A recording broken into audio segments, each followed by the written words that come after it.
कि मेहंदीपुर बालाजी को प्रेत पीठ महाराज जी क्यों कहा जाता है?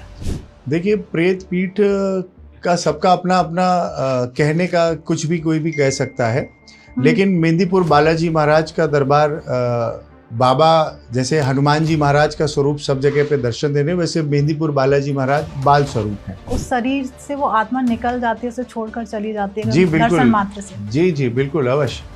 दर्शन मात्र से, बालाजी महाराज का नाम लेने से, उनके दरबार जाने से, उनकी पूजा करने से, उनका ध्यान करने से भी संकटों का निवारण होता है। तो बालाजी महाराज के साथ में प्रेतराज सरकार है जी, उनका क्या अहम रोल रहता है वहाँ पर?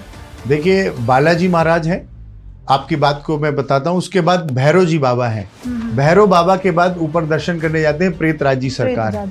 तो सबकी अपनी अपनी कार्य प्रणाली है। बालाजी मंदिर में या बालाजी महाराज या मेहंदीपुर जब भी जो जाता है, क्या वहाँ पे सच में भूत होते हैं? ये बात तो वही हो गई कि अगर सच में भूत होते हैं, अगर सच में भगवान होते हैं तो सच में भूत भी होते हैं। तो ये सवा मनी का प्रसाद क्या होता है और ये किस तरीके से लगाया जाता है? सवा मनी का प्रसाद सवाओ मन प्रसाद होता है, इसीलिए उसको सवा मनी कहा जाता है। ये बहुत अद्भुत होता है कि बाबा के जो भक्त जिनकी कामना होती है, वो अपने मन की कामना, मनोकामना जो मांग के आते हैं कि बाबा हमारे संकट का निवारण हो जाए, हमारे घर परिवार की व्यवस्था सही हो जाए, हमारा रोजी रोजगार बेहतर हो जाए। अनंत सबके अनंत भक्त हैं तो अनंत उनकी कामनाएं हैं। तो वो सवा मनी मान के आते हैं कि बाबा हमारी ये कामना पूरी करिएगा तो हम आपको सवा मनी का भोग लगाएंगे। आपका एक मंडल है जी बालाजी महाराज के नाम से, जहाँ पर आप बहुत सारे हवन कराते हैं या फिर कहीं ना कहीं बाबा का जो भोग सवा मनी का आप लगाते हैं वो हवन के द्वारा किया जाता है। तो इसके पीछे ये क्या कॉन्सेप्ट है? जी, ये बालाजी सरकार का सवा मनी हवन उत्सव कार्यक्रम होता है।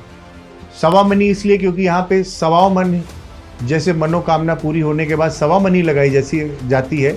हवन करने का उद्देश्य है जो लोग मेहंदीपुर बालाजी महाराज के दरबार नहीं जा पा रहे हैं, हो रहे इस सवा मनी हवन उत्सव कार्यक्रम में जो लोग शामिल होते हैं उनके भी संकटों का निवारण होता है, उनकी भी मनोकामनाएं पूर्ण होती हैं। और ये बालाजी महाराज के अनंत भक्तों की कामनाएं पूर्ण होने के बाद बालाजी महाराज के भक्त सवा मनी अपनी मानते हैं और सवा मनी हवन उत्सव में अपनी अपनी सवा मनी बाबा के हवन में लगाते हैं। इसीलिए ये सवा मनी हवन उत्सव कहा जाता है। नमस्कार दोस्तों, आपका स्वागत है एक और नए एपिसोड में। मैं हूं आपकी होस्ट, आपकी दोस्त भारती। तो आज का एपिसोड बेहद खास है क्योंकि हम बात करने जा रहे हैं बालाजी महाराज पर। राजस्थान की एक ऐसी जगह जहां पर लोग कहते हैं अगर किसी के ऊपर नेगेटिविटी है या कोई प्रेत जिन्न का साया है, वहां पहुंचते ही उसके शरीर से वो नेगेटिविटी एनर्जी दूर हो जाती है। क्या है सच मेहंदीपुर बालाजी का?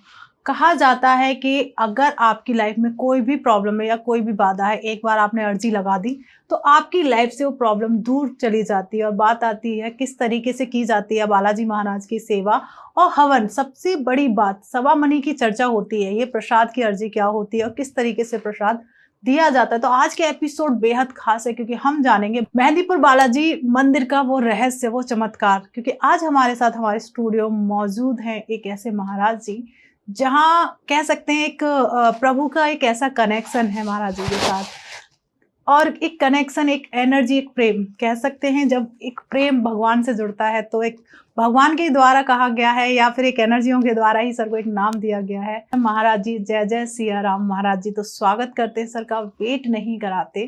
तो स्वागत है सर आपका। जी जय जय सिया राम। जय जय सिया राम। और सबसे पहले पॉडकास्ट की शुरुआत करने से पहले जय जय सिया राम। जय जय सिया राम।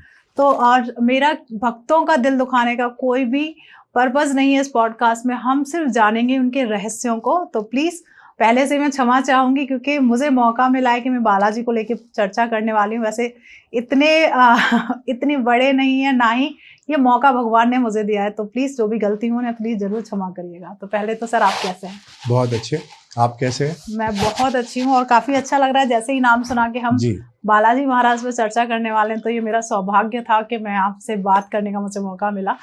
तो सबसे पहला प्रश्न मेरा ये है आपसे कि मेहंदीपुर बालाजी को प्रेत पीठ महाराज जी क्यों कहा जाता है? देखिए, प्रेत पीठ का सबका अपना अपना कहने का कुछ भी कोई भी कह सकता है, लेकिन मेहंदीपुर बालाजी महाराज का दरबार बाबा जैसे हनुमान जी महाराज का स्वरूप सब जगह पे दर्शन देने, वैसे मेहंदीपुर बालाजी महाराज बाल स्वरूप हैं। वहाँ बाबा संकटों का निवारण करते हैं। संकट जिनके ऊपर भूत प्रेत अन्य जिन आदि वगैरह जो समस्याएं रहती हैं, इसलिए लोगों के अंदर मन में गलत गलत धारणा है और बाबा के दरबार के नाम पर लोगों ने या कोई अपनी गलत समझने में भी हुआ है, मैं तो किसी को नहीं कहूंगा कि कोई गलत कहेगा, या कोई अन्य कोई निजी स्वार्थ के कारण अगर कह सकता है कि शायद गलत उसके मैसेज दे दिया या गलत संदेश चला गया। वो प्रेत पीठ नहीं है, वो एक कचेरी है जहाँ पे सभी चीजों का निवारण होता है। बालाजी महाराज के दरबार में जैसे मनोकामनाएं पूर्ण होती हैं, लोगों के कष्टों का निवारण, क्योंकि सिर्फ संकट जीवन में भूत प्रेतों का ही नहीं होता, नाना प्रकार के लोगों की समस्याएं होती हैं, उनका भी समाधान होता है। तो बालाजी महाराज बाल रूप हनुमान जी महाराज हैं, समस्त प्रकार की बाधाओं को, संकटों को दूर करने वाले हैं। तो जैसे जीवन में अनंत समस्याएं और अनंत चीज़ों के कष्ट लोगों के अलग अलग रहते हैं, कि कोई रोग से पीड़ित है, कोई शोक से पीड़ित है और कोई संकट से पीड़ित। तो जो लोग संकट से पीड़ित हैं उसका भी इलाज दरबार में है। तो ये पेशेंट है, उनको उस तरीके से लेना चाहिए, इसमें किसी को भी डरने की आवश्यकता नहीं है। तो क्या सच में अगर कोई मेहंदीपुर बालाजी जाता है जिनके अंदर कोई नेगेटिविटी है, तो क्या वहां पहुंचकर उसके शरीर से वो आत्मा या उस शरीर से वो आत्मा निकल जाती है, उसे छोड़कर चली जाती है? जी बिल्कुल, दर्शन मात्र से। जी बिल्कुल अवश्य। दर्शन मात्र से, बालाजी महाराज का नाम लेने से, उनके दरबार जाने से, उनकी पूजा करने से, उनका ध्यान करने से भी संकटों का निवारण होता है। मेहंदीपुर बालाजी महाराज के दरबार में जो लोग हाजिरी लगाते हैं, क्योंकि दरबार की महिमा को आज से नहीं बहुत पूर्व से लोग जानते आ रहे हैं। जो लोग, आपने कहा कि प्रेत आत्माएं या जो निकल जाती है, ये सत्य है, क्योंकि वो एक ऐसा अनोखा दरबार है पूरे भारत में, मैं कहूँगा, या पूरे विश्व में, कि वहाँ जिंदा और मुर्दा दोनों को हाजिरी लगानी पड़ती है, क्योंकि वो सरकार है, मेहंदीपुर बालाजी सरकार। बिल्कुल बिल्कुल जी। तो सर, जैसे वहाँ पे एक और, जैसे बालाजी महाराज के साथ वहाँ प्रेतराज सरकार है जी, उनका क्या अहम रोल रहता है वहाँ पर? देखिए, बालाजी महाराज हैं, आपकी बात को मैं बताता हूँ। उसके बाद भैरव जी बाबा हैं, भैरव बाबा के बाद ऊपर दर्शन करने जाते हैं प्रेतराज जी सरकार है। तो सबकी अपनी अपनी कार्य प्रणाली है जी। बालाजी महाराज के दर्शन करने के बाद आदमी भैरव जी के पास जाता है। जो भक्त भैरव जी के पास जाता है, बाबा उनके संकटों का निवारण करते हैं। प्रेतराज जी सरकार वो कचेरी लगाते हैं, 2 से 4 कचेरी लगती है। अब वहां पे अनंत भीड़ होती है मेहंदीपुर धाम में, नहीं तो पूर्व के समय में वहां पे काफी बड़ा एक हॉल हुआ करता था, जहां पर भक्तों को बैठने के लिए जो पेशेंट होते थे, मोस्टली ज्यादातर जो पेशेंट होते थे, उनको 2 से 4 बाबा के दरबार में जरूर बैठाला जाता था और भजन गाए जाते थे, और भजन के माध्यम से उनके संकटों का निवारण होता था। जो रोगी या पीड़ित होते थे उनको लाभ प्राप्त होता था। जैसे आपने कहा कि वो एक कचहरी है, तो आजकल आपने देखा होगा कि कुछ तांत्रिक क्रियाओं की वजह से बहुत सारे घर में लोग परेशान हैं जी। तो क्या वहाँ दर्शन मात्र या उनके दर्शन करने से जो तांत्रिक क्रियाएं उस व्यक्ति के ऊपर हुई हैं उनका निवारण हो जाता है? जी बिल्कुल अवश्य होता है। बालाजी महाराज के दरबार में आदमी जो हाजिरी लगाता है, जो भक्त हाजिरी लगाता है, उनका नाम लेता है, उनका सुमरन करता है, उसके सारे कष्टों का निवारण होता है। कोई भी तांत्रिक क्रिया, किसी भी प्रकार की कोई अघोर क्रिया, मसानी क्रिया, शमशानी क्रिया, किसी भी क्रियाओं का असर नहीं रहता। हाँ, ये होती है, लेकिन जब बाबा के दरबार में जाते हैं, वो अपनी दरखास्त लगाता है, आने की अर्जी लगाता है, बाबा के दरबार के विधान करता है, अपने जीवन के कुछ घंटे और कुछ समय प्रभु के चरणों में देता है, तो बाबा अवश्य उसके संकटों का निवारण करते हैं। जी। तो सर एक चीज और महाराज जी, मुझे ये बताइए, जैसे आप अर्जी की बात कर रहे हैं, महाराज कह सकते हैं बाबा के दरबार की अर्जी किस तरीके से लगती है? हमें किस तरीके से अर्जी लगानी चाहिए जिससे हमारी हर प्रॉब्लम का सॉल्यूशन मिल सके? जी, आप अपने दरबार में हाजिरी लगाने के बाद आप अपने घर में भी एक तो दरखास्त होती है। पहले काफी पूर्व समय में 20 आने की लगती थी, फिर वो 2.5 रुपए की हुई, फिर 5 रुपए की, वो 10 रुपए की। दरखास्त का मतलब होता है एप्लीकेशन। जैसे आप अधिकारी या किसी के पास भी अधिकारी के बड़े अधिकारी के पास आप जाइए, तो पहले आप अपनी एक एप्लीकेशन देते हैं कि साहब हमारी ये समस्या है। कचहरी में भी आप कोई अपनी बात रखते हैं तो आपको वहां पर लिखित देना पड़ता है। तो बाबा के दरबार में एक 10 रुपए की दरखास्त लगाते हैं कि बाबा हम आपके दरबार में आ रहे हैं।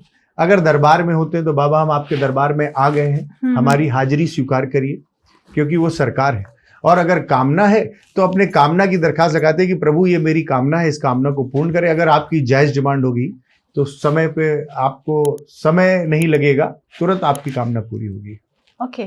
तो जैसे आपने कहा कि बालाजी महाराज के दर्शन करने के बाद तुरंत जैसे ही आप आगे बढ़ेंगे भैरवनाथ जी का मंदिर होता है, तो भैरवनाथ जी का संबंध तंत्र के साथ किस तरीके से जोड़ा जाता है? देखिए, तंत्र के साथ क्या, भैरव जी सुरक्षा के लिए है, कष्टों के निवारण करने के लिए, क्योंकि भैरव जी जिस रूप में वहां पर आए हैं, तो सारी बाधाओं को दूर करने के लिए जो संकट है, कुछ संकट बालाजी महाराज के दरबार में कटते, कुछ संकट भैरव जी के दरबार में, कुछ संकट प्रेतराजी सरकार के दरबार में।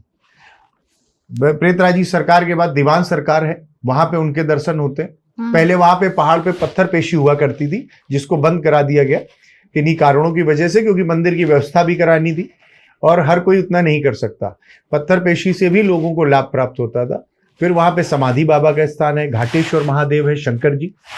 बालाजी महाराज के दरबार के ठीक सामने राम दरबार का स्थान है, प्रभु सीताराम जी भगवान वहां विराजमान है। अब तो वहां राधे कृष्ण जी भी विराजमान, पहले खाली राम जी का ही दरबार था, वहां ठाकुर जी भी साथ में विराजमान है, दोनों ही स्वरूप में है। ओके, तो सर जैसे कोई ऐसा चमत्कार अपनी आंखों से आपने देखा हो कि बाबा के दरबार में किसी ने अर्जी लगाई और उसकी जो प्रॉब्लम है उसका सॉल्यूशन हो गया?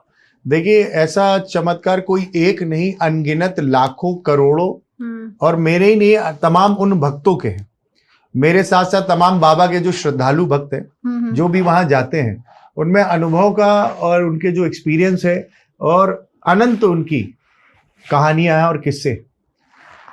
कोई एक दिन में भी निर्मल होके आ जाता है बाबा के दरबार में।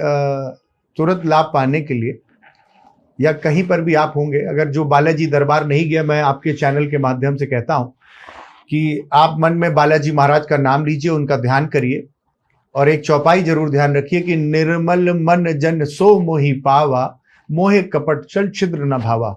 यानी जिसका मन निर्मल है, जो छल कपट नहीं कर रहा है, बाबा उसकी तुरंत सुनते हैं। निर्मल मन जन सोई मोहि पावा, मोहे कपट छल छिद्र न भावा। जो छल कपट करने वाले, यानी कि असुर प्रवृत्ति का व्यवहार कर रहे हैं, असुर प्रभाव के कार्य कर रहे हैं, उनको दूर करने के लिए, अगर आप ऐसी भावना नहीं रखते हैं तो आप हनुमान जी के निकट रहेंगे, हनुमान जी महाराज जल्दी आपकी सुनवाई करेंगे। क्या बात है सर। सबसे बड़ी बात है, लोगों को एक मिथ रहता है कि वहां पे जितने भी लोग आते हैं, क्या सबके ऊपर एक नेगेटिव एनर्जी होती है या फिर वो साइकोलॉजिकल डिस्टर्ब होते हैं?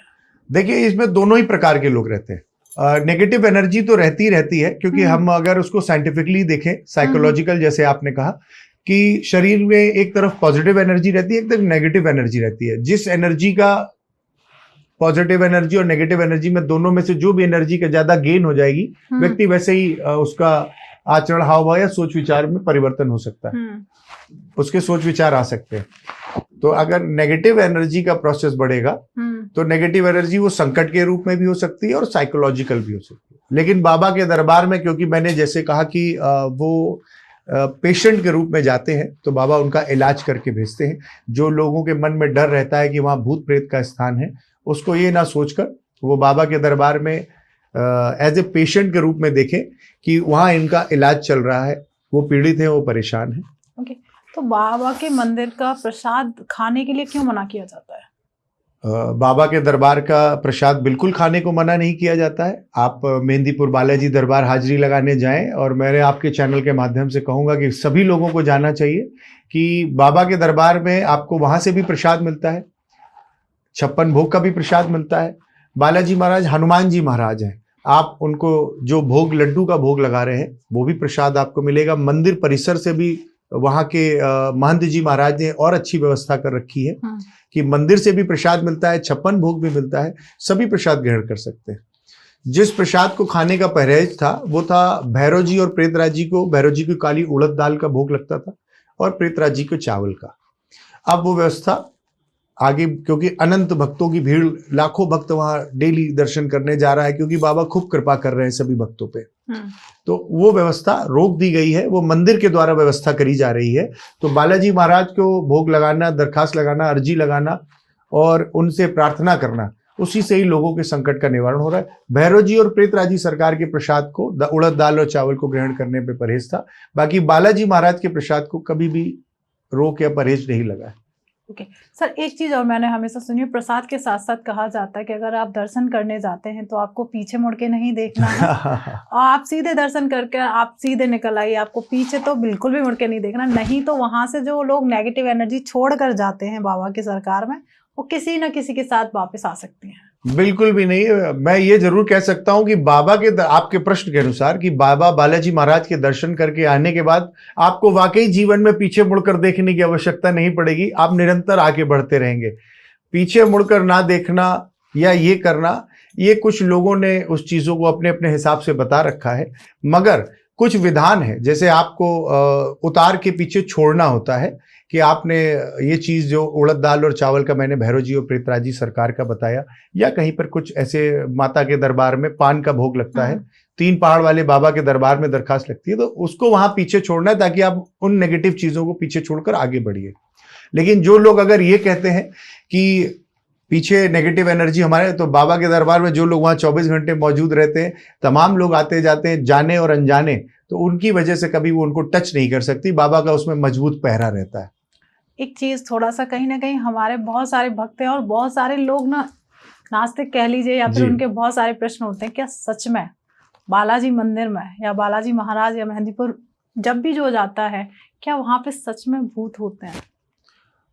ये बात तो वही हो गई कि अगर सच में भूत होते हैं, अगर सच में भगवान होते हैं तो सच में भूत भी होते हैं, क्योंकि देवताओं और दानों में लड़ाई पूर्व में होती आ रही थी, भगवानों के समय पे भी, और आज भी हो रही है और आगे भी होती रहेगी।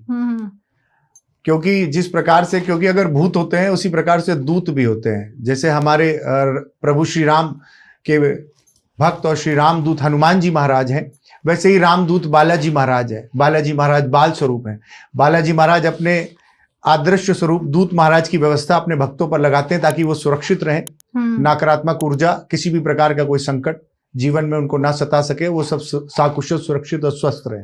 तो सर मैंने ना हमेशा सुना है मेहंदीपुर बालाजी लोगों की अगर जो भी अपनी इच्छा होती है उसके अकॉर्डिंग कहते हैं सवा मनी का प्रसाद। तो ये सवा मनी का प्रसाद क्या होता है और ये किस तरीके से लगाया जाता है?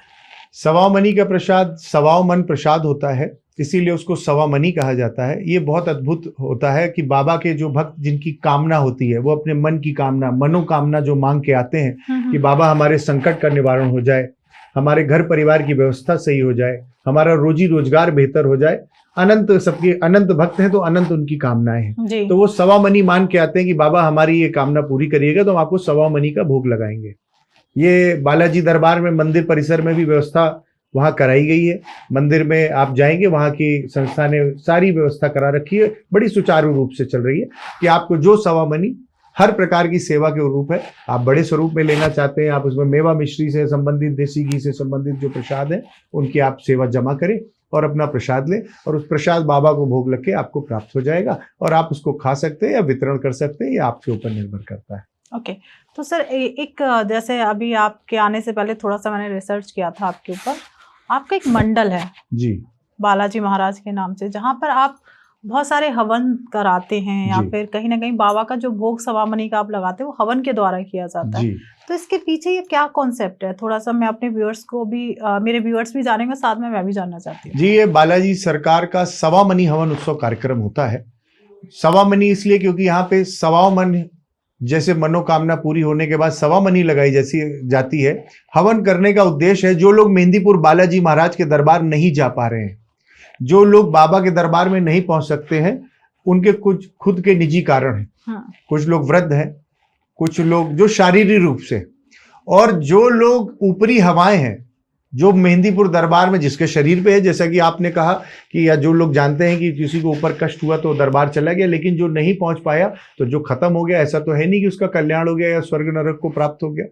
तो जो यहाँ पे भटकती हुई नेगेटिव एनर्जी, संकट या जो भी अन्य ऊपरी हवाएं, बाधाएं हैं, वो उस हवन के माध्यम से उस आसपास के ऑरा को क्लीन करती हैं, उनका भी कल्याण होता है, वो भी अब प्रभु के चरणों में जाती है, उनका ध्यान होता है। जो लोग दरबार नहीं जा पाते वो बालाजी सेवक मंडल द्वारा हो रहे इस सवा मनी हवन उत्सव कार्यक्रम में जो लोग शामिल होते हैं उनके भी संकटों का निवारण होता है, उनकी भी मनोकामनाएं पूर्ण होती हैं, और ये बालाजी महाराज के अनंत भक्तों की कामनाएं पूर्ण होने के बाद बालाजी महाराज के भक्त सवा मनी अपनी मानते हैं और सवा मनी हवन उत्सव में अपनी अपनी सवा मनी बाबा के हवन में लगाते हैं, इसीलिए ये सवा मनी हवन उत्सव कहा जाता है। ओके, आप अब तक कितने हवन कर चुके हैं? मैं ये जिस जगह पर हवन 25 दिसंबर 2025 दिन गुरुवार को नारदाना ऋषि आश्रम शुक्लागंज जिला उन्नाव जो उत्तर प्रदेश में पड़ता है वहां पर संपन्न हो रहा है, हवन उत्सव में हम लोग अनगिनत हवनों में बाबा के शामिल हुए हैं, अलग अलग स्थान पे,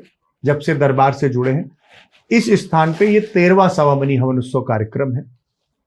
ये लगातार 12 वर्षों से होता आ रहा है और बालाजी सरकार के अनंत भक्त जो बाबा की कृपा से उनका कल्याण हुआ, उनकी समस्याओं का समाधान हुआ, बाबा ने उनके कष्टों का निवारण किया, उनकी मनोकामनाएं पूर्ण हुई और वो बाबा पे जो लोग श्रद्धालु श्रद्धा रखते हैं वो सब सवामनी हवन उत्सव में कार्यक्रम में आके मंडल के द्वारा हवन उत्सव में शामिल होते हैं। वही उसके सेवादार होते हैं, वही उनके भक्त होते हैं और वही कार्यक्रम की सारी व्यवस्था दिखाते हैं और वही लोग सवामनी भी करते हैं। क्या बात है सर। एक चीज़ है, जैसे हम थोड़ा सा आपसे पर्सनल सवाल पूछना चाहते हैं, आप कब बाबा से जुड़े, कब बाबा का आदेश आया कि आपको उनके इस कार्य में शामिल होना है? जी, बाबा के आदेश का तो पूर्व में तो अनुभव नहीं हो सकता था क्योंकि बाल्यकाल की अवस्था थी, लेकिन ये जरूर है कि परिवार जो है ब्राह्मण परिवार में जन्म लिया, तो हमारे दादाजी, हमारे पिताश्री और जो कि इस दुनिया में नहीं है, चाचा श्री, ये सब हनुमान जी महाराज को, बालाजी महाराज, हमारे कानपुर में पनकी मंदिर बहुत फेमस है, आप समझ जान सकते हैं, रिसर्च करेंगे तो वहां पे आस्था रखते थे। हनुमान जी महाराज पनकी बाबा दर्शन करते थे, तो शुरू से घर परिवार में पूजा पाठ और हनुमान जी की विशेषकर पूजा होती थी। बुढ़वा मंगल पे पनकी मंदिर में भंडारा कराया जाता था, तो ये बचपन से ये चीजें प्राप्त हुई। मेहंदीपुर बालाजी दरबार में जिन चीजों का परहेज कराया जाता है कि खराब चीजों का सेवन नहीं करना है, शुद्धता के साथ है ना, तो ये ब्राह्मण परिवार में अपने घर में संस्कार से जो प्राप्त हुआ, जन्म लेने पर ये चीज प्राप्त हुई। क्या बात है। आपका नाम, जैसे अगर हम बात करें जन्म से, तो ये जय जय सिया राम आपको नाम नहीं पड़ा होगा, पर ये नाम आपको कैसे मिला, कैसे आपको ये नाम पड़ा और कैसे लोग इस नाम से आपको जानने लगे? ये नाम केवल मुझे मेहंदीपुर दरबार से प्रसाद स्वरूप प्राप्त हुआ है। एक परिवार में मैंने जन्म लिया, उस परिवार में शिक्षा ग्रहण करी, जहां तक हो सकी परिवार की जो जिम्मेदारी वो अदा करी, और साथ ही साथ घर परिवार से जो नाम रखा गया, उस नाम के बाद मैं जब दरबार गया, दरबार में सभी लोग अपनी अपनी कुछ ना कुछ समस्या से पीड़ित थे, तो नाना प्रकार के मैं भी संकटों से पीड़ित और कष्ट से पीड़ित और खुद की तमाम समस्याएं जो होंगी, जिनका अनुभव होगा भी और नहीं भी होगा, तो बालाजी महाराज का दरबार मैं, मेरे दादाजी भी पहले पूर्व में जाते थे, बड़े बुजुर्ग भी जाते थे, क्योंकि बाबा का दरबार बहुत पुराना है। तो मैं अपनी माँ के साथ गया और वहां पर हाजिरी लगाई। जो भी हमारे कष्ट थे, बाबा ने हमारे कष्टों का निवारण किया। और मेहंदीपुर दरबार आते जाते कई वर्ष जब बीत गए, उसके बाद बालाजी महाराज ने जो कृपा करी, तो उसको बताने के लिए शब्द तो नहीं है, उनके ही कृपा से मुझे जो अनुभव होने लगे, जो इंट्यूशन आने लगी, उससे मुझे इस चीज़ का एहसास हुआ। फिर मेहंदीपुर दरबार में ही रहते हुए मैंने काफ़ी समय वहाँ व्यतीत किया, तो राम दरबार से मुझे जय जय सिया राम महाराज जी, जो दरबार के दूत महाराज का नाम है, जो शरीर के माध्यम से कार्य करते हैं, वो मुझे प्राप्त हुआ। इस वजह से मुझे जय जय सिया राम महाराज जी के नाम से लोग जानने। क्या बात है, नाम में ही आनंद है जी। एक चीज़ और, कुछ ऐसे रियल किस्से हमारी ऑडियंस जानना चाहती है जो आपने अनुभव किए हैं, उनकी कुछ ऐसी स्टोरीज आप हमारे व्यूअर्स को बताएं जो रहस्यमयी हैं और लोगों को लगता है कि कहीं ना कहीं, देखिए 2 तरीके के मिथ होते हैं, लोग कहते हैं यार सब ये बकवास है जी, और कई बार ऐसा होता है जिसने अनुभव किया है वही उस चीज को अच्छे से एक्सप्लेन कर सकता है कि नहीं ये चीजें होती हैं। कुछ ऐसी स्टोरी आप हमारे व्यूअर्स के साथ शेयर करना चाहिए? देखिए, ऐसी स्टोरियां, ऐसे अनुभव अनगिनत हैं। इसको बताना, इसको स्वयं अनुभव करने के अलावा इसको बताने में, स्वयं समझाने में बहुत बड़ी चीज है। हमारे लोगों के अनुभव तो सभी ही बड़े हैं, वो जो रोजमर्रा की जिंदगी में से जो पूर्व से होते चले आ रहे हैं कि हमने बाबा का ध्यान किया, आज हमने कोई चीज सोची है और हमारी वो चीज पूर्ति हो गई है। शायद कभी हमने पूर्व में कभी किसी चीज को विचार किया होगा और हमारे सरकार ने हमको उसको पूर्ति करके दिया है। क्योंकि दरबार में मैं किसी का नाम लेकर नहीं बता सकता कि जो लोग कष्ट से पीड़ित होकर आते हैं, उनके नाना प्रकार के कष्ट हुए, कि किसी के शादी ब्याह नहीं है, किसी का घर परिवार नहीं है, कोई आत्महत्या करने जा रहा है, या किसी को जान का खतरा है, या तमाम लोग ऐसे हैं कि उनके पीछे लोग तंत्र मंत्र छल कपट षड्यंत्र और नाना प्रकार की क्रियाएं कराकर उसको नष्ट करना चाहते हैं, तो बालाजी महाराज उनको बचाने का प्रयास करते हैं। मुझे लगता है कि ये उनकी लीलाओं का वर्णन करने पर अगर बैठेंगे तो ऐसे अनुभव होंगे कि शायद मेरे शब्द कम पड़ जाएंगे और टाइम भी कम पड़ेगा। क्या बात है। पर मैं एक अनुभव शेयर करना चाहूंगी, मुझे भी मौका मिला है, कहीं ना कहीं उनकी शक्ति का लोगों को पता होना चाहिए कि क्या है। जब हमने ये कार्य अपना स्टूडियो का जब संपन्न किया, उस दौरान आ गया बालाजी का बुलावा, पर हम दोनों बहुत ज़्यादा बिजी थे। और कहा जाता है, बहुत टाइम से सुनते आ रहे थे कि बहुत भीड़ लगती है, आपको 3-4 घंटे दर्शन करने में लगते हैं। यही सुनते चले आ रहे थे कि कभी हमें मौका ही नहीं मिला था मेहंदीपुर बालाजी जाने का। पर आ गया एक दिन, हम दोनों लोग निकले यहाँ से। वहाँ पर हम पहुँचे 3:47 और शायद दरबार बंद हो जाता है 4 बजे, ये आपको अच्छे से पता होगा, मैं तो एक ही बार गई हूँ। हमने गाड़ी पार्किंग में लगाई, जहाँ से 200 मीटर अंदर मंदिर था। पहुँचे मंदिर तक और प्रसाद भी ले लिया, हाथ वाथ भी धो लिया और दर्शन, आप बिलीव करेंगे, उस मंदिर में बस मात्र 10 लोग थे। इतने शांतिपूर्वक दर्शन हुए और सेम डे हम अपने घर वापस आ गए। तो मतलब ये अनुभव हुआ कि बाबा ने कहा बिजी हो तो दर्शन करो, वापस जाओ और काम करो। तो ये चमत्कार अपनी आंखों से मैंने अनुभव किया। बाबा के चमत्कार अनगिनत है।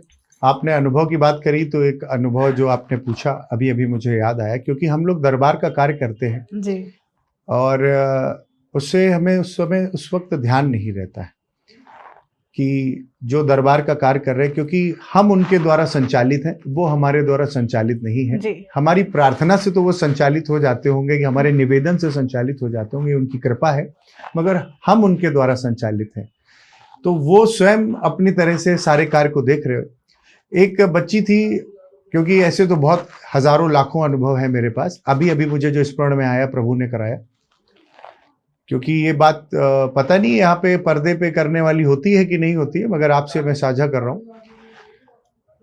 बालाजी महाराज की कृपा से जो भी हम लोग बाबा हमें अंदर से एहसास कराते हैं और लोगों को बताया जाता है, उससे उनको लाभ प्राप्त होता है, उनकी समस्याओं का समाधान होता है। दरबार के द्वारा बताए, इसकी कोई किताब नहीं है, दरबार के द्वारा बताए हुए जो विधान होते हैं उससे लाभ मिलता है।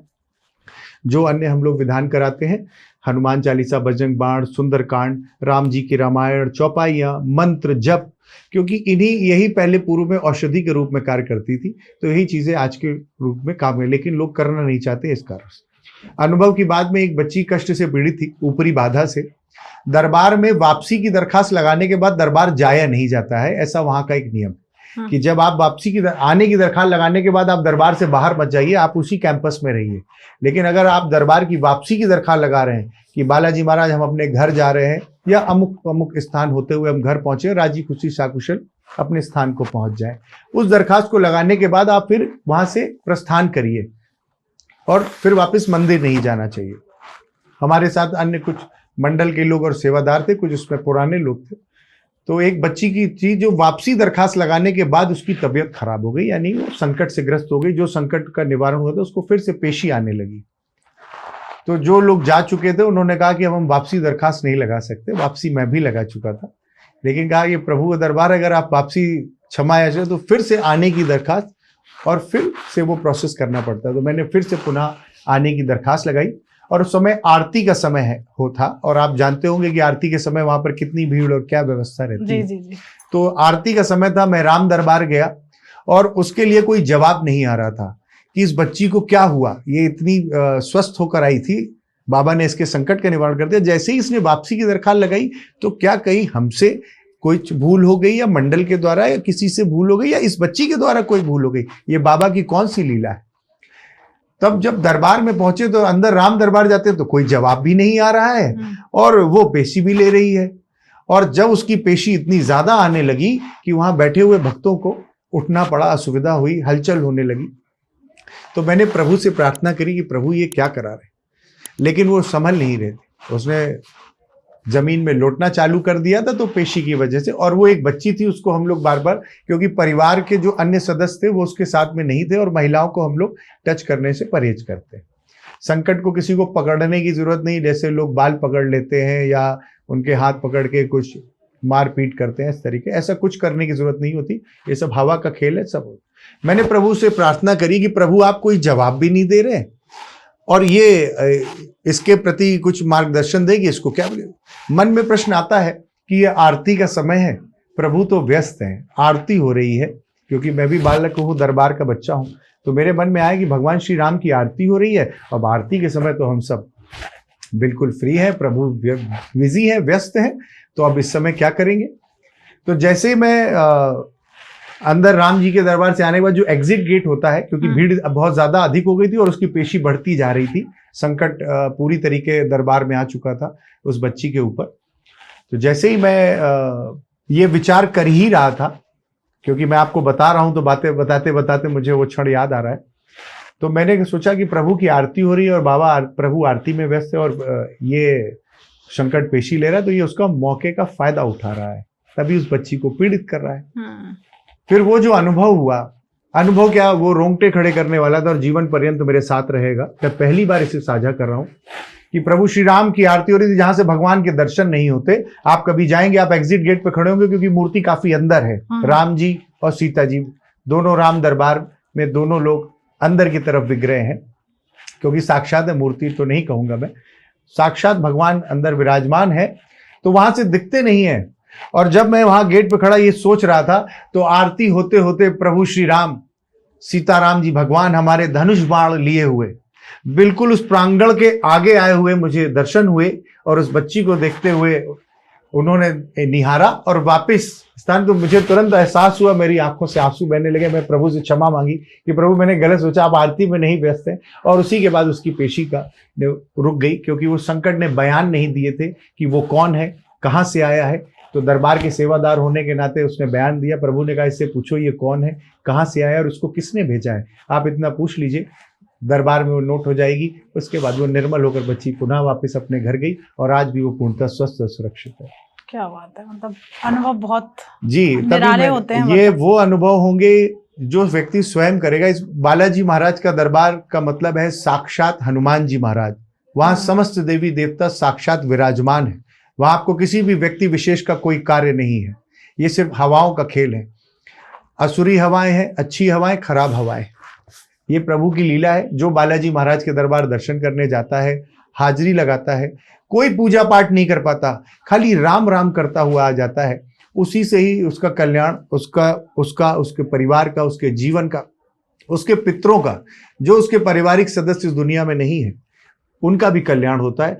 जब उसके पितृ शांत होते हैं, वो अपने बच्चों को, अपने पारिवारिक सदस्यों को आशीर्वाद देते हैं, बाबा उनको भी शरण में लेते हैं और उनका भी आयु बढ़ती है और कल्याण होता है। जैसे आपने बताया है कि आपका अनुभव बाकी बहुत था, कि कह सकते हैं कि आपने साक्षात श्री राम जी के दर्शन किया, कि जो वहां पर जो प्रेत आत्माएं आती हैं, जो लोग आपने कहा कि अर्जी लगाकर उन्हें छोड़ देते हैं, फिर क्या, जैसे बहुत देखा जाता है कि उनको भी दंड मिलता है, जो किस तरह का उन्हें दंड दिया जाता है? दंड देना और दंड ना देना ये तो प्रभु के हाथ में है, बालाजी महाराज के हाथ में है कि किसको वो दंड देंगे, किसको दंड नहीं देंगे। जो असुरी शक्तियां हैं उनको दंड बालाजी महाराज अपने अनुसार देते हैं, किसी को अलग तरीके से, किसी को अलग तरीके से। कोई बाबा बगैर दंड इसलिए क्योंकि उसने भी बड़ा सताया हुआ होता है, तो दंड में उनके साथ शारीरिक और मानसिक तो मैं नहीं कहूंगा, शारीरिक जो हिलना डुलना या उठा पटक उनके अंदर दिखाई पड़ती है, वो बाबा ही दंड दे सकते हैं और वही उसके जानकार हैं, क्योंकि दंड देना उन्हीं के हक में है, वही हकदार हैं दंड देने के और माफ करने के। तो ये सरकार ही बता सकते हैं। एक अनुभव और होता है कि जब भी मंदिर के अंदर प्रवेश करते हैं तो बॉडी में एक अलग सी एनर्जी, या तो वो क्या अनुभव होता है, वो कौन सी एनर्जी होती है? वो एनर्जी प्रभु की कृपा की एनर्जी है, वो सर्वोच्च पॉजिटिविटी की एनर्जी है। आप वहां पर जाते हैं तो एक सकारात्मक ऊर्जा, जो जिसका कोई परसेंटेज नहीं है, अनंत सकारात्मक ऊर्जा का है। वहां साक्षात भगवान विराजमान है, इस कारण से वो आपको ऊर्जा महसूस हो रही है। नेगेटिविटी जब आपके शरीर से दूर हो जाएगी, आपके मन विचारों से दूर हो जाएगी, तो आप पॉजिटिविटी में प्रवेश करेंगे, तो आपको ऊर्जावान महसूस करेंगे, प्रसन्न महसूस करेंगे। आपके सारे जो कष्ट होंगे आप उनको भूल जाएंगे। आप यहां तक ये भी याद नहीं रखेंगे कि हम क्या क्या कहने आए थे, क्या क्या दुख सुख बताने आए थे, हम सब भूल गए और दर्शन करके वापस आ गए। बिल्कुल ट्रू है। बाबा जो दंड देने की बात है, तो जो संकट ग्रस्त लोग हैं या जो भी कोई भक्त गलत आचरण करेगा, गलत नियत से कार्य करेगा, तो बाबा अवश्य उसको दंड देंगे। अपने जीवन को अगर वो एक अनुशासित जीवन जिएगा, नकारात्मक विचारों के साथ, किसी को कष्ट ना पहुंचाना, अच्छे धर्म कर्म के कार्य करते रहना और धर्म कर्म के कार्य करने वाले लोगों का सहयोग करना, ना कि उनको नुकसान पहुंचाना, तो बाबा अवश्य उनको दंड नहीं देंगे। क्योंकि जीवन में तो भगवान दंड तो देंगे, अवश्य देंगे, लेकिन किसको देंगे किसको नहीं देंगे, ये हमारे आपके आचरण के ऊपर, हमारे जीवन शैली के ऊपर, हमारी दिनचर्या के ऊपर, हमारे सोच विचारों के ऊपर निर्भर करता है कि हम भी लोगों को क्या दे रहे हैं। तो भगवान जरूर हमें उसी तरीके से चुनेंगे। क्या बात है सर। जो लोग मंदिर आते हैं या मंदिर जाते हैं बालाजी के दर्शन करने के लिए, जो भी उन्हें सेवा या दर्शन करने जाते हैं, तो सबसे बड़ी गलती क्या करते हैं आपके अकॉर्डिंग? गलती क्या करते हैं जी, हमारे अकॉर्डिंग? हमारे अकॉर्डिंग होता है कि शायद ये भक्तों का अनुभव गलत था या फिर कहीं ना कहीं बहुत सारी मिस्टेक लोग कर देते हैं। कि गलती तो सबसे बड़ी ये है कि आप बालाजी महाराज के दरबार जाएं या देश में कहीं पर भी किसी भी हनुमान जी के मंदिर, राम जी के मंदिर या ठाकुर जी के मंदिर, किसी भी देव स्थान पे जाएं, अगर आप किसी भी गलत कामना के उससे, गलत विचार के उससे, कि किसी के प्रति गलत भावना विचार रखते हुए, जैसे मैंने अभी पहले कहा कि निर्मल मन जन सो मोहि पावा, मोहि कपट छल छिद्र न भावा। भगवान हनुमान जी महाराज खुद कह रहे हैं, कोई और व्यक्ति विशेष नहीं कह रहा है, कि स्वामी जी ने लिखा है कि छल कपट छिद्र न भावा, कि भगवान का कहना है कि जो मेरे भक्तों के साथ, आप सोच रहे हैं कि किसी को ये कष्ट हो जाए, किसी का काम रुक जाए, हमारा काम बन जाए, दूसरे का काम बिगड़ जाए, हमको माफी मिल जाए, दूसरे को दंड मिल जाए, कोई धर्म कर्म का कार्य कर रहा है तो उसमें अवरोध पैदा करें और हम बड़े तपस्वी बन जाए, किसी का कारोबार चले, हमारा ना चले, हमारा चले और किसी का कारोबार ना चले, किसी के बारे में गलत सोचना कि किसी का काम बिगड़े, हमारा बने, किसी का गाड़ी चले या किसी की गाड़ी ना चले तो हमारी चले और किसी और की ना चले, तो इस कारण से अगर कोई रोकेगा तो ये सबसे बड़ा अपराध है, चाहे वो घर में हो, चाहे बालाजी में हो, चाहे किसी भी भगवान के स्थान पे, तो आपकी कामना कैसे पूरी होगी? बिल्कुल। अगर कोई मंदिर जाता है तो वो किन बातों का ध्यान रखे? कोई भी मंदिर जाता है तो उनको सबसे पहले अपनी शुद्धता का ध्यान रखना चाहिए, स्नान ध्यान होकर शुद्ध अवस्था में जाए। कुछ लोग मंदिर जाने से पहले नित्य क्रिया में अशुद्ध अवस्था में होकर चले जाते हैं या वही वस्त्र धारण करके चले जाते हैं, तो स्नान ध्यान करके शुद्ध अवस्था में जाएं, भगवान के प्रति अच्छी आस्था रखें। और बहुत अच्छी बात आपने कही कि जिस भी स्थान पे जाएं तो मंदिर जाने पर जिनके पास दर्शन करने गए हैं उन्हीं पे उनका ध्यान होना चाहिए, ना कि वहां पर आने जाने की तमाम अन्य, अगर कोई असुविधा भी होती है तो हम आप भी अपने घर पे रहते हैं तो कुछ ना कुछ हमारे क्षेत्र में भी, आपके क्षेत्र में भी आने जाने मार्ग में भी असुविधाएं रहती है, तो उसमें कोई टीका टिप्पणी ना करें। मंदिर जाने में शुद्धता के साथ जाएं, अच्छे विचारों के साथ जाएं, अच्छी कामना के साथ जाएं, अपने प्रति अगर अच्छी भावना रखते हैं तो वैसे दूसरे भक्त के प्रति भी अच्छी भावना रखें। और जैसे आपने बताया कि बालाजी महाराज की घर बैठे अर्जी लगा सकते हैं, तो किस तरीके से बालाजी महाराज की अर्जी को घर बैठे लगाया जा सकता है? बालाजी के घर बैठे आप स्नान ध्यान करके शुद्ध अवस्था में होकर हनुमान जी महाराज का एक घी का दीपक जलाएं। अगर आप धूप बत्ती का प्रयोग करते हैं तो धूप बत्ती, अगर अगरबत्ती या जो भी अन्य कोई ऐसी व्यवस्था आपके पास है, आप धूप दीप जलाएं, बाबा का ध्यान करें, एक 10 रुपए का नोट ले लें, 10 रुपए की दरखास्त अपने मस्तक में लगाएं। दरखास्त का मतलब एप्लीकेशन होता है, उसको मस्तक में लगाएं, अपनी मन की बात कहें और बालाजी महाराज का नाम लेके कि प्रभु मैं आपकी अपनी बात कहने के बाद ये 10 रुपए की नगद दरखास्त लगा रहा हूँ, ये 10 रुपए की नगद दरखास्त लगा रहा हूँ, हमारी दरखास्त मंजूर करें। ये कह के अपने घर में जो हनुमान जी का या राम जी का विग्रह है उनके चरणों में रख दें। वो पैसे खर्च नहीं होने चाहिए। जब भी आप बालाजी महाराज के दरबार जाएं वो वहां पर जाके जमा कर दें, आपकी कामना अवश्य पूरी होगी। लोग कहते हैं हनुमान चालीसा या बजरंग बाण को कहते हैं बहुत कम पढ़ना चाहिए। जब ऐसी समस्या आ जाए, इतनी घनी समस्या आ जाए, जब हमें बजरंग बाण पढ़ना चाहिए, ऐसी जो लोग बताते हैं, इसके पीछे उनकी क्या धारणा है और आपके क्या विचार हैं इस चीज पर? जी सत्य बात है, बजरंग बाण समस्या बहुत ज्यादा लग रही हो तो अवश्य पढ़ना चाहिए, हनुमान अष्टक पढ़ना चाहिए, हनुमान चालीसा पढ़ना चाहिए, लेकिन बजरंग बाण एक नियमित समय तक पढ़ना चाहिए, एक सीमित समय तक पढ़ना चाहिए, क्योंकि वो एक एनर्जी है। और सर जैसे अगर आप बताते हैं बजरंग बाण हमें कितनी बार पढ़ना चाहिए और कब तक पढ़ना चाहिए? अगर किसी को बहुत ही ज्यादा समस्या आ गई है, आकस्मिक समस्याएं एक साथ आ गई हैं, चारों दिशाओं से समस्या से ग्रसित हो गए हैं, तो उनको 11 दिन तक नित्य बजरंग बाण का पाठ करना चाहिए, 8 दिन तक हनुमान अष्टक का पाठ करना चाहिए और हनुमान चालीसा नित्य पढ़नी चाहिए। अगर किसी के घर में बार बार किसी की हेल्थ खराब हो रही है, जैसे कई लोगों का कहना होता है कि हमारे घर में एक सही रहता है, दूसरा बीमार पड़ जाता है, उस दौरान आपके अकॉर्डिंग उन्हें क्या करना चाहिए? वो कौन सी पूजा पाठ कर सकते हैं? उसे राम दरबार की राम स्तुति करनी चाहिए, श्री राम जी की चालीसा करनी चाहिए, हनुमान जी के मंदिर की 11 परिक्रमा करनी चाहिए। राम चालीसा पढ़ते पढ़ते अगर कर सकते हैं, या हनुमान जी के मंदिर में जाकर या अपने घर में मंदिर में रामचंद्र जी की चालीसा का पाठ करना चाहिए। क्योंकि अगर हनुमान जी के पास जाएं तो राम जी का वर्णन करें, उनका ध्यान करें, उनकी लीलाओं की बात करें, उनके लिए राम जी की प्रार्थना करें। और राम जी के पास जाएं तो हनुमान जी की लीलाओं का वर्णन करें, उनकी चालीसा पढ़ें, उनका पाठ करें।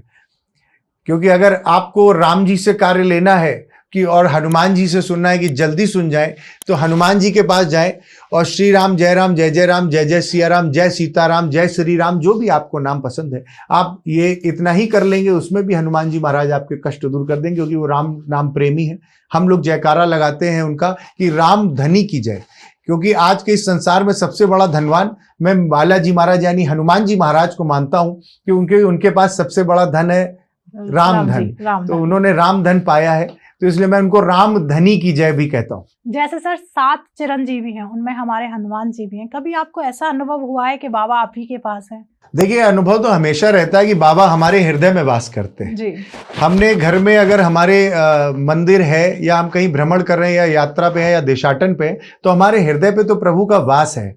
अगर हमारे मन में अच्छे विचार हैं, प्रभु का ध्यान करते हैं, 24 घंटे हमारा एक ध्यान ये बना रहता है, हम अपनी निजी चीजों के ध्यान में हमेशा रहते हैं, तो क्या अगर हम अपने भगवान के ध्यान में रहेंगे तो हमारे भगवान भी हमारे साथ रहेंगे। तो हनुमान जी महाराज तो हमेशा हमारे साथ है।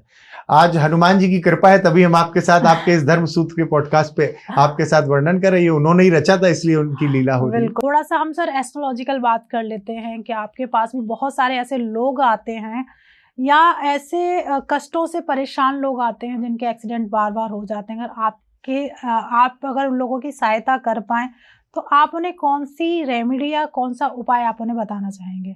बिल्कुल है। जब भी वो अपने घर से प्रस्थान करें, अपने घर के लिए कहीं दूर जा रहे हो 150 किलोमीटर की दूरी पे या किसी निजी कार्य से या कहीं पर भी, तो आप घर के मंदिर पे एक 10 रुपए की नगद दरखास्त लगा के जाएं कि श्री बालाजी महाराज, हम अमुक वाहन से, चाहे वो दोपहिया वाहन हो, चाहे वो ट्रेन हो, चाहे वो कोई भी कन्वेंस हो, बस हो, हवाई जहाज हो, कोई भी वाहन पे प्रयोग करने से पहले आप एक बाबा के अपने घर के मंदिर में 10 रुपए की दरखास्त लगाएं कि बालाजी महाराज, हम अमुक स्थान पर जा रहे हैं और अमुक साधन से, बाइक, मोटरसाइकिल, कार, हवाई जहाज, पानी जहाज, जो भी साधन उपलब्ध हो उसकी दरखास्त लगा कर जाएं कि प्रभु हम साकुशल जाएं और साकुशल आएं।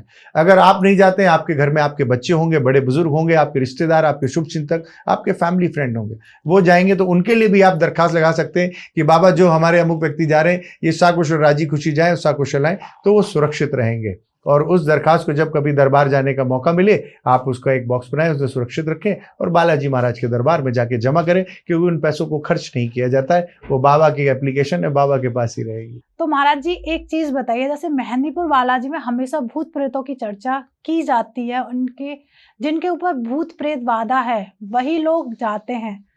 जो लोग नॉर्मल हैं, जिनके ऊपर कोई बाधा नहीं है, भूत प्रेत नहीं है, तो वह उनके लिए क्या नियम होने चाहिए, वह किस तरीके से वहां जा सकते हैं? जिनके ऊपर कोई विघ्न बाधा नहीं है, कोई भी भूत प्रेत या संकट नहीं है, लेकिन जीवन में कोई ना कोई संकट या कष्ट या मानसिक विचार में कोई ना कोई नेगेटिविटी मन में होगी, तो उनको विशेषकर ध्यान रखना चाहिए कि अगर वो कोई गलत कार्य नहीं कर रहे हैं तो उन चीजों से बचें, उन चीजों से परहेज करें।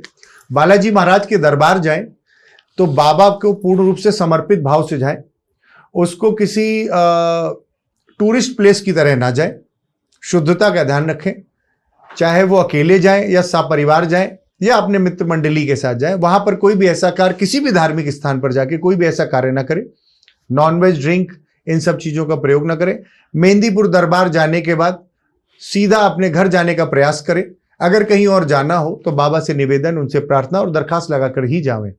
अगर कोई भी खराब संगत के लोग हो तो उनके लिए भी प्रार्थना करें, लेकिन मंदिर में वहां पे स्थान पर जाकर कोई गलत डिमांड ना रखें। जैसा कि आपने कहा था कि बाबा दंड किस प्रकार से देते हैं, तो अगर हम गलत कामना करेंगे कि किसी का नुकसान हो जाए, किसी का अहित हो जाए, किसी की प्रॉपर्टी हमको मिल जाए, किसी की चीज, सामान, धन, वैभव हम उसको हड़प लें या उसका अहित कर दें, ऐसी भावना तो भगवान फिर दंडित करेगा।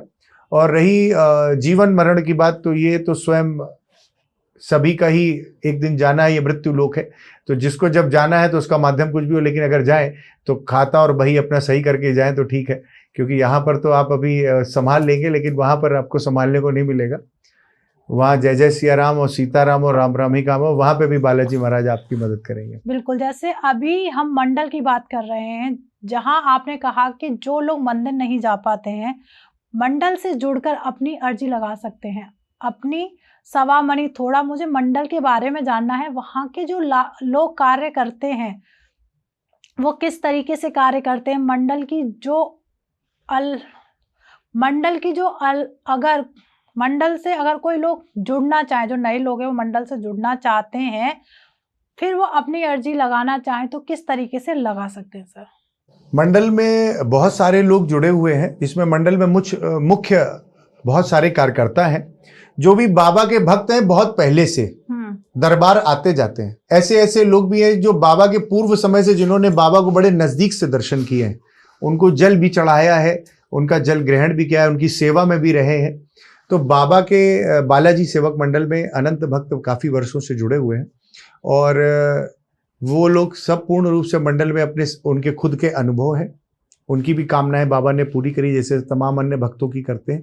तो उनके बाबा के प्रति जो आस्था है वही इस मंडल के सेवादार हैं। वो भी पूर्ण रूप से समर्पित है।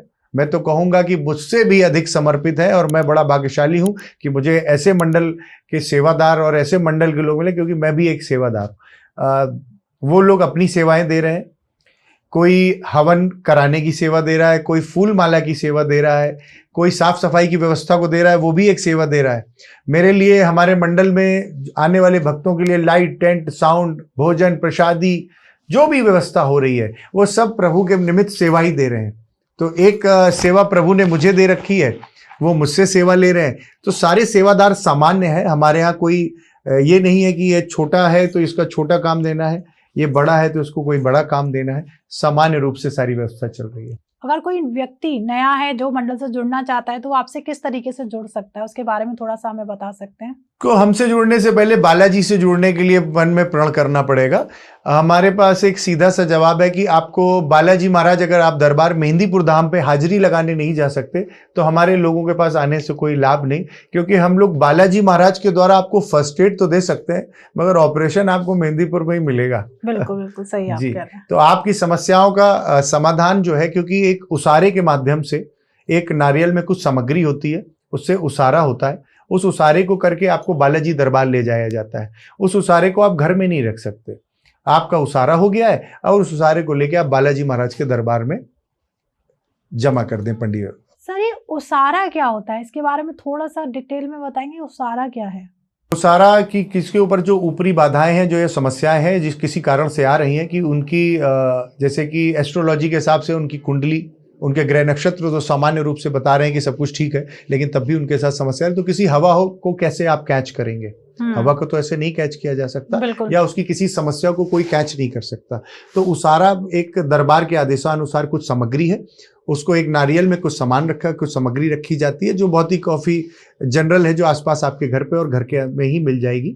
और उस उसारे को करके जो दरबार के एक शक्ति धारक होते हैं, क्योंकि ये दरबार के आदेशानुसार ये मंडल चलता है, उनके द्वारा, बाबा के द्वारा बताए हुए आदेशानुसार जो सामग्री का प्रयोग होता है, उनका उसारा होता है। उस उसारे को लेकर उस भक्त को मेहंदीपुर बालाजी दरबार ले जाया जाता है। उसारे को आप एज ए रजिस्ट्रेशन देख सकते हैं कि आप जब अपना नया मकान या नई जमीन खरीदते हैं तो रजिस्ट्री करवाते हैं, अपना नया वाहन, कार खरीदते हैं, मोटरसाइकिल खरीदते हैं तो उसका एक आपको रजिस्टर्ड कागज मिलता है। तो उसारा आपका रजिस्ट्रेशन है, बालाजी दरबार में आपका रजिस्ट्रेशन हो जाता है, फिर बाबा आपकी जल्दी सुनवाई करते हैं। ओके, जैसे आपने कहा कि उसारा वह सामान्य चीज होती है, फिर भी अगर कुछ चीजों के बारे में आप बता सकते हैं? जी, उसमें एक सूखा नारियल होता है, लौंग होती है, काली मिर्च होती है, जायफल होता है, 10 रुपए नकद होते हैं, चावल होते हैं, काले उड़द होते हैं, और आवश्यकता अनुसार, आदेशानुसार कुछ अन्य सामग्री की अगर आवश्यकता पड़ती है तो वो भक्त के घर से उसके 4 कोने की मिट्टी या कुछ भी जो स्थान की आवश्यकता पड़ेगी वो उसी समय हो जाती है। ये तो बाबा ही दिशा निर्देश देते हैं, उन्हीं पे ही निर्भर। जी, प्रॉब्लम तो हर किसी के पास हो सकती है, ऐसा नहीं है कि हिंदुओं के पास प्रॉब्लम है। हमारे देश में अन्य धर्म भी, जैसे मुस्लिम, ईसाई और सिख हैं, तो क्या अन्य धर्म के लोग भी बाबा के दर्शन या मंडल से जुड़ सकते हैं? बिल्कुल अवश्य। ये मनुष्यता की बात है। जो भी कोई कष्ट से पीड़ित है वो दरबार से जुड़ सकता है, बालाजी दरबार, किसी भी मंदिर, गुरुद्वारे में जा सकता है।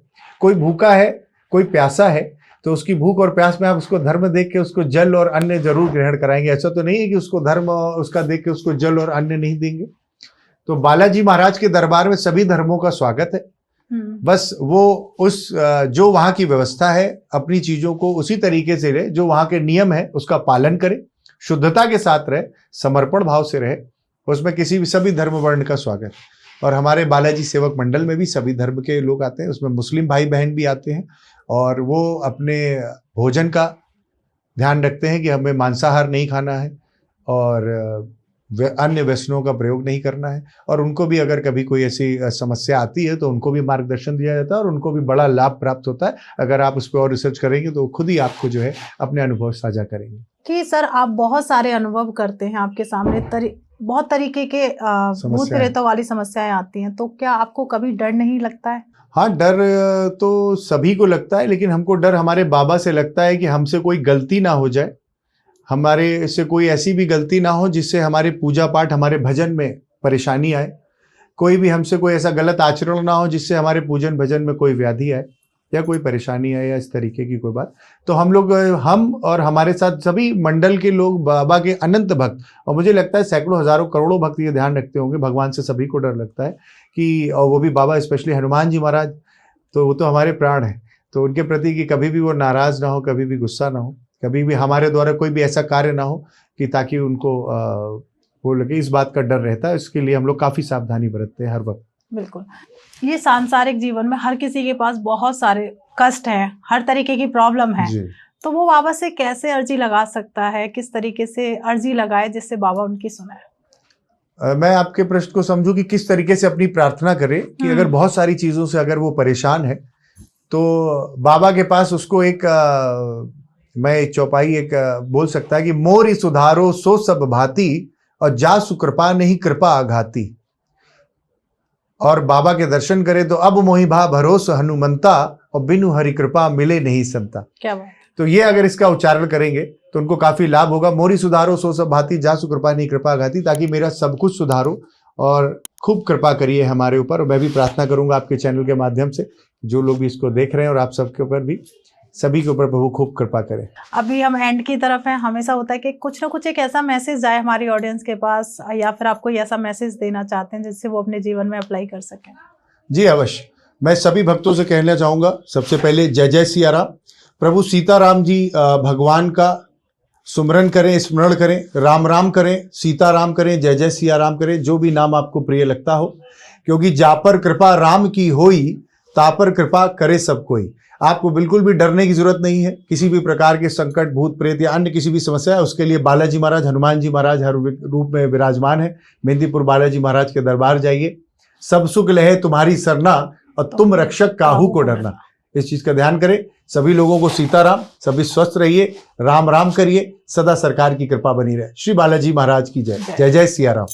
बहुत बहुत अच्छा लगा आपसे बात करके। आपसे भी thank you so much sir. सभी लोगों के लिए एक बात ये भी है कि जो जहां पर भी हैं, जो लोग बालाजी दरबार नहीं जा पा रहे हैं, जो मेहंदीपुर धाम नहीं, किसी कारण से अपनी जिम्मेदारियों के कारण से या जिम्मेदारियां जो भी है उनके पास है, उन कारण से नहीं जा रहे हैं, तो वो सिर्फ सीताराम सीताराम जय जय सिया राम करें। एक सीताराम कहो चाहे जहां रहो। जय जय सिया राम। जय जय सिया राम। अब हमारी ऑडियंस का काम है कि आपके मन में बहुत सारे विचार इस पॉडकास्ट को देखने के बाद आएंगे। हो सकता है कि बहुत सारे, क्योंकि जब हम बालाजी की बात करते हैं या हनुमान बाबा की बात करें, जय श्री राम जी की बात करें, तो बहुत सारे ऐसे सवाल उत्पन्न होते हैं या बहुत सारे ऐसे चमत्कार उत्पन्न होते हैं, या आपकी लाइफ में कोई ऐसा चमत्कार हुआ हो, वो आप साझा करना चाहते तो कमेंट बॉक्स में कर सकते हैं, या आप सर के साथ जुड़ना चाहते हैं, उनके मंडल के साथ अपने अनुभव को शेयर करना चाहते हैं, तो प्लीज़ कमेंट कर सकते हैं या डीएम कर सकते हैं। और प्लीज़ ये पॉडकास्ट जितना ज़्यादा हो जाए आप अपनी फ्रेंड्स और फैमिली के साथ ज़रूर शेयर करिएगा। बहुत सारे ऐसे मिथ थे जो इस पॉडकास्ट में हमने क्लियर किए हैं। लोगों को बहुत सारे भ्रम रहते हैं प्रसाद को लेके, वो भी सर ने बहुत अच्छे से क्लियर किया है। तो प्लीज़ ज़रूर ये पॉडकास्ट शेयर करिएगा और चैनल ज़रूर सब्सक्राइब कर लीजिए। फ्री ऑफ कॉस्ट है, कोई चार्जेस नहीं लगते हैं। मिलते हैं एक नए एपिसोड में। जब तक आप अपने घर में स्वस्थ रहें, मस्त रहें। राधे राधे।